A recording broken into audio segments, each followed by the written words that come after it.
Le di un encargo difícil.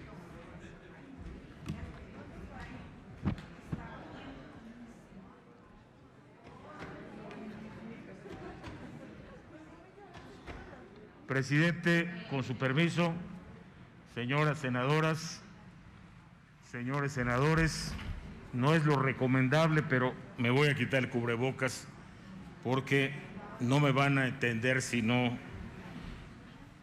hablo con cubrebocas. ¿Cuál es el punto con el Fondem? Que no podemos quedarnos sin Fondem. No podemos quedarnos sin un mecanismo con el que se pueda responder inmediatamente a los desastres naturales. Inmediatamente, ¿qué quiere decir? Así, enseguida, al día siguiente. Hay personas que llevan ya más de 14 días remojadas en el agua. No hay forma de cambiarlas a un lugar donde puedan estar seco. Hay personas que en este momento no tienen una certeza de qué va a pasar con su vivienda. No hay en este momento un mecanismo que le pueda brindar esa certeza. Ese es el problema, estimados amigos. No una disposición política, no una disposición meramente económica. El problema es que no hemos creado el mecanismo que va a sustituir al Fondem. Y entonces, ¿cómo lo desaparecemos? ¿Saben ustedes cuánto tiempo tardó en crearse y en tocar tierra el último huracán que se creó en el Pacífico y en 3 días estaba arrojando enormes cantidades de agua en Yucatán, en Quintana Roo, en Campeche, en Tabasco inclusive? 3 días. En tan solo 3 días, la naturaleza pudo crear un monstruo que llegó a ser incluso categoría 4. La misma naturaleza se encargó de darnos la oportunidad de que no tuviera tanto potencial de destrucción. 3 días. Y nosotros aquí estamos desapareciendo el único fondo que en este momento puede responder para entrar en acción en ayuda de los damnificados por causa de desastres naturales. No somos nosotros, no es la Cuarta Transformación, no es Morena, el PRI o el PAN, es la naturaleza, señores, la naturaleza. Y no puede haber ninguna inconsciencia mayor que desobedecer lo que nos está mandando. ¿Quieren datos?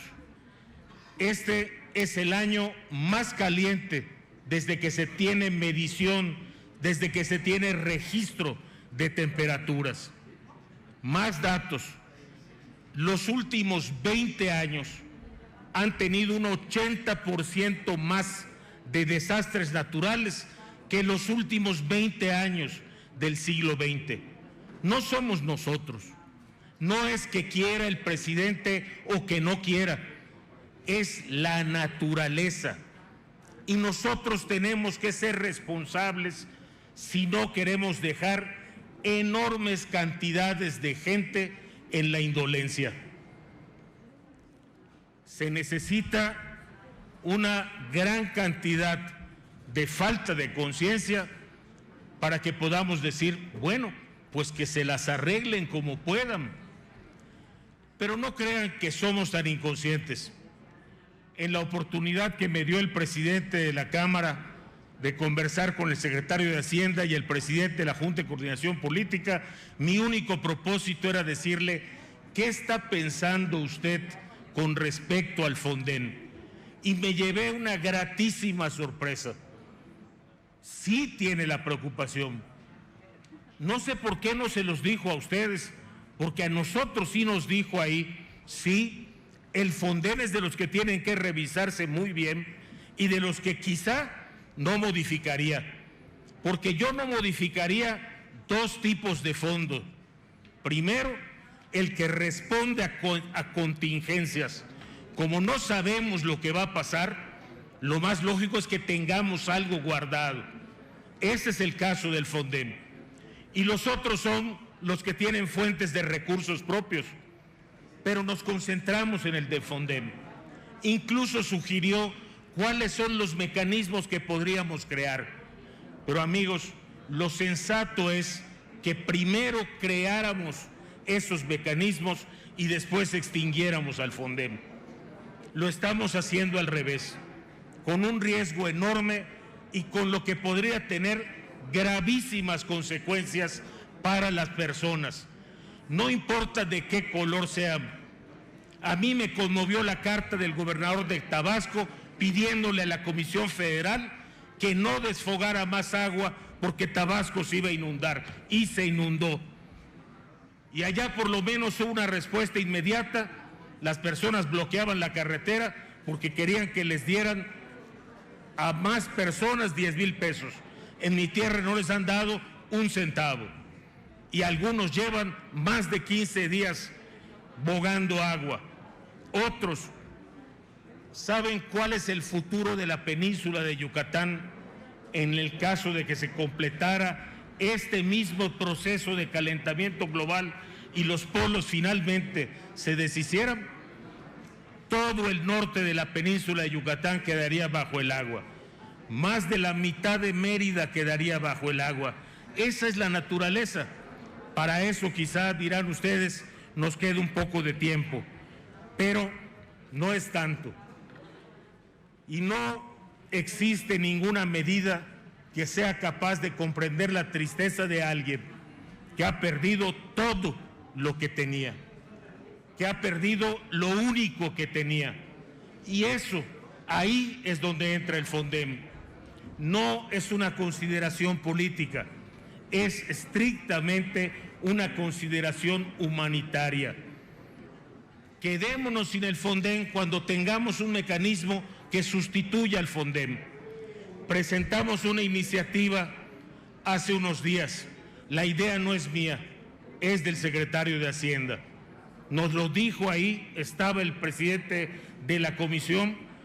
¿Y cuál es su propuesta? Bueno, el fondo que existe ahora para la estabilización de los ingresos de las entidades federativas pudiera tener un destino aparte si le dedicáramos algunos recursos a partir de eso.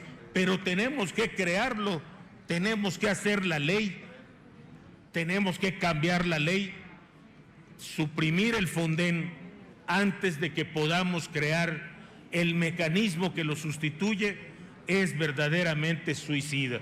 Y no será nuestra vida, queridos amigos, la que lo pague, pero es la vida de la gente y por desgracia siempre es la gente más vulnerable, la más pobre. En la actualidad, con los datos que tenemos, el 83% de las personas afectadas por desastres naturales es gente en extrema pobreza. No debemos de permitirlo. Es un acto de sensatez, de reflexión simple. Yo sé la presión que hay para que enviemos a la Cámara de Diputados cuanto antes nuestro dictamen en sus términos. Pero si pudiéramos modificar el Fondem, valdría la pena hacer cualquier esfuerzo de prisa para que pudiéramos rápidamente contestar a la Cámara de Diputados con lo que nos devolviera. Vale la pena el esfuerzo. ¿Cómo puedo imaginarme el tamaño de estas tragedias? Pues bueno, basta ver a las personas, pero hagamos una historia imaginaria. Una familia que vivía bastante feliz hasta que le cayó una epidemia y dijo, vamos a resistir, tenemos cómo resistir. Nunca se imaginó que la epidemia iba a durar 7 meses, 8 meses. A los 8 meses le dijo a los miembros de la familia, ¿saben qué? Vamos a tener que recurrir a todos los ahorros que tenemos para salir adelante. ¿Y qué dijo la familia?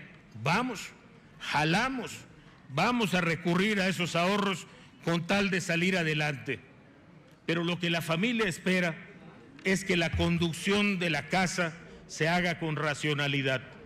Si gastas estos ahorros que no son indispensables, que sea porque no teníamos nada más de dónde tomar. Hoy lo cierto es, y así lo han reconocido aquí quienes han intervenido, lo cierto es que estamos suprimiendo los fideicomisos, entre ellos el Fondem. No tiene dinero el Fondem, habrá que dárselo, porque además por ley debemos fondear cada año en el presupuesto al Fondo de Desastres Naturales. No hay dinero en el Fondem, pero en los otros sí. Si les estamos quitando dinero, que sea porque construimos los mecanismos para que el dinero sirva efectivamente a los propósitos que estaban previstos. Un acto de reflexión, señores senadores, no suprimamos aquello que todavía no hemos construido, el andamiaje, la estructura, el aparato que lo va a sustituir. No le quitemos a la gente una oportunidad de recibir ayuda cuando no hemos creado nada para ayudarlos en lugar de eso. Espero que podamos hacer un espacio a esto y de verdad que ha sido un debate extraordinariamente fructífero en cuanto a aprendizaje, pero solo lo será si le sirve a la gente. Hoy lo que estamos haciendo es quitarle a la gente y no le estamos dando absolutamente nada. Muchas gracias. Solicito a la Secretaría consulte a la Asamblea en votación económica si se